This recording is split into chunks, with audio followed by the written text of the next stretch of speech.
இந்துக்கு ஆபத்து.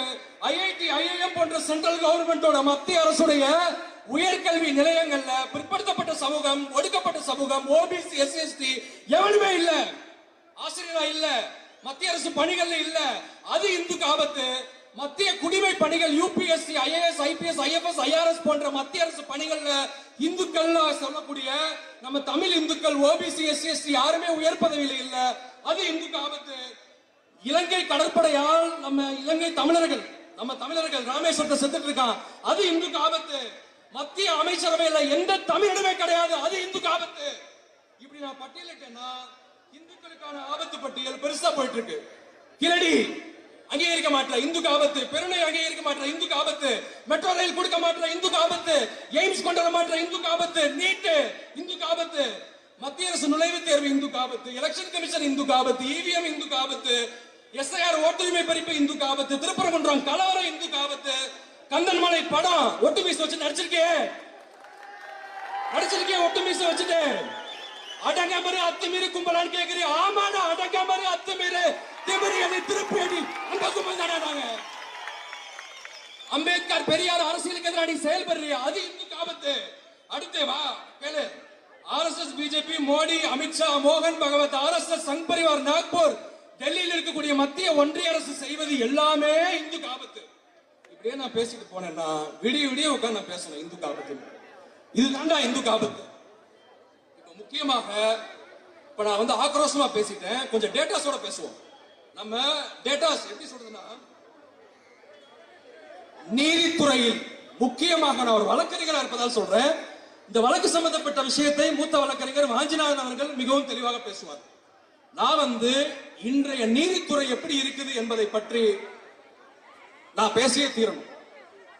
இன்றைய நீதித்துறை மீது ஒரு உச்ச நீதிமன்ற வழக்கறிஞரா நான் சொல்றேன், நானே நம்பிக்கை இழந்துட்டேன் நீதித்துறை மேல. எனக்கு நீதித்துறை மீது சுத்தமா நம்பிக்கை இல்லை. அந்த நிலையில நீங்க நீதித்துறை உருவாக்கி இருக்கீங்க. நான் சில தரவுகளை வாசிக்க விரும்புறேன். 2018 முதல் 2025 வரை 650 நீதிபதிகள் நியமிக்கப்பட்டிருக்காங்க. எங்க நியமிக்கப்பட்டிருக்காங்க? இந்தியாவில் இருக்கக்கூடிய 25 உயர் நீதிமன்றங்கள்ல. வாசிக்கிறேன் கேளுங்க. இந்த மதுரைக்குள்ள தெரியுறீங்களே, ஆண்ட பரம்பரடா, சத்திரிய பரம்பரடா, வீர பரம்பரடா, சூர பரம்பரடா, மன்னர் வகைராடா, பாண்டியர் வகைராடா, சோழர் வகைராடா, நாங்க அதுடா இதுடா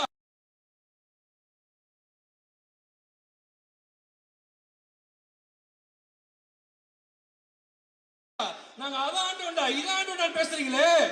உங்களுக்கு நான் அறிவுரை சொல்றேன்ப்பா, கேட்டு தெரிஞ்சுக்கோங்க தயவு செய்து. இங்க பார்ப்பனி அரசியலால், ஆர்எஸ்எஸ், பாஜக அரசியலால் பாதிக்கப்பட்டவர்கள் பட்டியல் சமூகம், இஸ்லாமியர்கள், கிறிஸ்தவர்கள் மட்டும் கிடையாது. ஆண்ட பரம்பரை என்று பெருமை பேசக்கூடிய பிற்படுத்தப்பட்ட சமூகம் தாண்டா பாதிக்கப்பட்டிருக்க. மதுரை மண்ணில் இருக்கக்கூடிய பெரும்பான்மை சமூகங்கள் பல பேருக்கு வாய்ப்பு இல்ல, வேலை இல்ல, கல்வி இல்ல, அதிகாரம் இல்ல. நீ எப்படி ஆண்ட பரம்பரை சொல்லலாம்? நீ எப்படி ஆண்ட பரம்பரை சொல்லலாம்? ரீட் பண்றேன் கேளு. பிராமணர்கள், உயர் சாதியை சேர்ந்தவர்கள் 492 பேர் உயர் நீதிமன்ற நீதிபதியாக நியமிக்கப்பட்டிருக்காங்க. அதோட சதவீதம் எவ்வளவு தெரியுமா? 75.69% பேர் உயர் சாதியினர் பிராமணர்கள் இந்தியாவில் உயர் நீதிமன்ற நீதிபதிகளாக இருக்கிறார்கள். எவ்வளவு பெரிய வெட்கக்கேடு! இதுதான் சமூக நீதியா? இதுதான் ஈக்வாலிட்டி பிஃபோர் லாவா? இதுதான் ரூல் ஆஃப் லாவா? நான் கேட்கிறேன். அடுத்தது ஓபிசி சமூகத்தை சேர்ந்தவர்கள். நீங்க கணக்கு போட்டுக்கோங்க. 75-76% உயர் சாதி உயர் நீதிமன்ற நீதிபதி. இந்தியா முழுக்க 25 நீதிமன்றங்கள்ல டோட்டல் 192%, 75.69. ஓபிசிக்கு வாங்க 11.7%, 76 பேர் தான் ஆண்ட பரம்பரை. கேட்டுக்கோ, ஆண்ட பரம்பரை பாயிண்ட் டு பி நோட்டட்.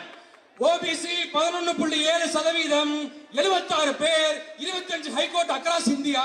நீ மொத்தம் 76 பேர் தான் இருக்க. பட்டியல் சமூகம் கேளுங்க, 40 கோடி ஜனத்தொகை, இந்தியாவிலேயே அதிக ஜனத்தொகை கொண்ட மக்கள் பட்டியல் சமூகம் தாண்டா. கேளு, 3.54 பேர் எஸ்சில, 23 பேர் தான் நியமனம் பண்ணப்பட்டிருக்காங்க. எப்படி பாருங்க சமூக நீதி பாருங்க. எஸ்டி சமூகத்திலிருந்து 1.54 10 பேர். அப்படியே நீங்க பாருங்க. பெண் நீதிபதிகள் இவனுங்க பெண்களுக்கு எவ்வளவு முக்கியத்துவம் கொடுக்கறாங்க நீங்க பாருங்க. 14.1% கிட்டத்தட்ட பாத்தீங்கன்னா 111 பெண்கள் தான் 25 உயர் நீதிமன்றத்தில் இருக்கிறாங்க. அதுல பெண் நீதிபதி உச்ச நீதிமன்றத்தில் பாத்தீங்கன்னா 3 பேரு, 8.82. உச்ச நீதிமன்றத்தில் இருக்கக்கூடிய நீதிபதிகள்ல 30க்கும் மேல உயர் சாதியினர். சாட்டர்ஜி, பானர்ஜி, டகாஜி, டொகாஜி, தயவு செய்து நீ தமிழ்நாட்டுல ஜீன் பேர் பக்கத்துல தயவு செய்து போட்டுக்காத, கெஞ்சி கேட்கிறேன், ஜீன் போட்டுக்காத. நீ தமிழர் என்று பெருமையா போட்டுக்கோ, திராவிடன்னு பெருமையா போட்டுக்கோ, அது கூட தப்பு கிடையாது. ஆனா ஜீன் தயவு செய்து போட்டுக்காத. பானர்ஜி, சாட்டர்ஜி, முகர்ஜி, ஐயர், ஐயங்கார், பிராமணர்கள், பார்ப்பனர்கள், உயர் சாதியினர் தான் இந்தியா முழுக்க நீதித்துறையை தன்னுடைய கட்டுப்பாட்டில் வைத்திருக்கிறார்கள். மூத்த வழக்கறிஞர்கள் ஓபிசி எஸ்சி இருக்கானா? இல்ல. உண்மையில நான் சொல்றேன், இந்தியாவிலேயே சனாதன சங் பரிவார் கும்பலை, பாஜக, ஆர்எஸ்எஸ், மோடி, அமித்ஷா கும்பலை எதிர்த்து அரசியல் செய்யக்கூடிய ஒரே கட்சி நான் சர்டிபிகேட் தரேன்டா, பிசிக மட்டும்தான்டா இந்தியாவிலே. இந்தியாவிலேயே அவர்களை எதிர்த்து களமாடக்கூடிய ஒரே தலைவர் எழுச்சி தமிழர் தொல் திருமாவளவன் அவர்கள் மட்டும்தான்டா. இதுதான் யதார்த்த உண்மை தோழர்களே. அதை இங்கே நான் பதிவு செய்து கொள்கிறேன். அடுத்ததாக இப்ப அடுத்து வாங்க, உயர்கல்வி நிலையங்கள். அங்க பாருங்க, ஓபிசி கிரீமி லேயர் 8 லட்சம் வந்து இன்னும் நிர்ணயம் பண்ணப்பட்டு மாத்தாம இருக்குது. 2014 முடிஞ்சிருச்சு. 3 வருஷத்துக்கு ஒருக்க மாத்தணும், அது மாத்தல. அடுத்து 80% ஓபிசி ப்ரொஃபசர் சென்ட்ரல் யூனிவர்சிட்டியில வேகன்சியா கிடக்கு. எஸ்சி எஸ்டி ஃபில் ஆகல. 2537 பேர்ல 423 பேர்ல ஃபில் பண்ணிருக்காங்க மத்திய பல்கலைக்கழகத்துல. அடுத்தது 21 ஐஐடி, 13 ஐஐஎம் இருக்கு. அங்க ஓபிசி எஸ்சி எஸ்டி இடஒதுக்கீடு ஃபில் பண்ணாம இருக்கு.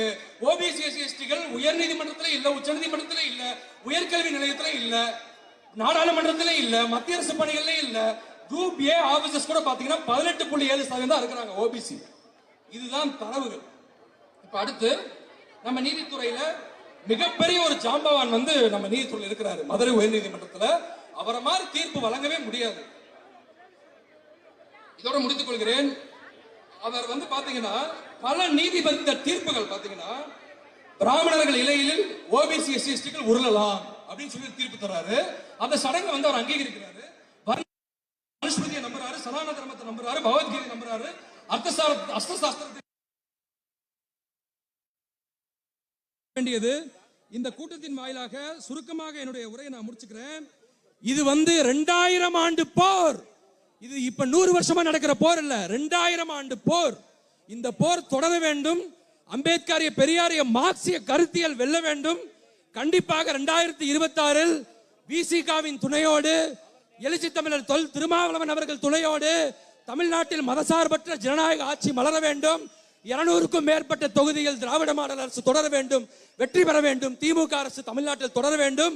அதுதான் இந்தியா கூட்டணி மதசார்பற்ற ஜனநாயக சக்தியில் வெற்றி பெறுவதுதான் தமிழ்நாட்டுக்கு பாதுகாப்பு என்ற கருத்தோடு என்னோட உரையை நிறைவு செய்கிறேன். நான் என்னால முடிஞ்ச வரை பல டேட்டாஸை தொகுத்து உங்களுக்கு நான் கொடுத்திருக்கேன். இதை புரிந்து கொள்ளுங்கள். பிற்படுத்தப்பட்ட சமூகம், பட்டியல் சமூகம், பெண்கள், மாணவர்கள், இளைஞர்கள், இந்த சமூகத்திற்கு அனைத்து தரப்பு மக்கள், இஸ்லாமியர்கள், கிறிஸ்தவர்கள், சிறுபான்மையினர், நாம் அனைவரும் எழுச்சி தமிழர் தொல் திருமாவளவன் அவர்கள் களங்களை பலப்படுத்த வேண்டும் என்று பகிரங்கமாக நான் ஒரு கோரிக்கையை இந்த மேடையில வைத்துக் கொண்டு நிறைவு பெறுகிறேன். நன்றி, வணக்கம்.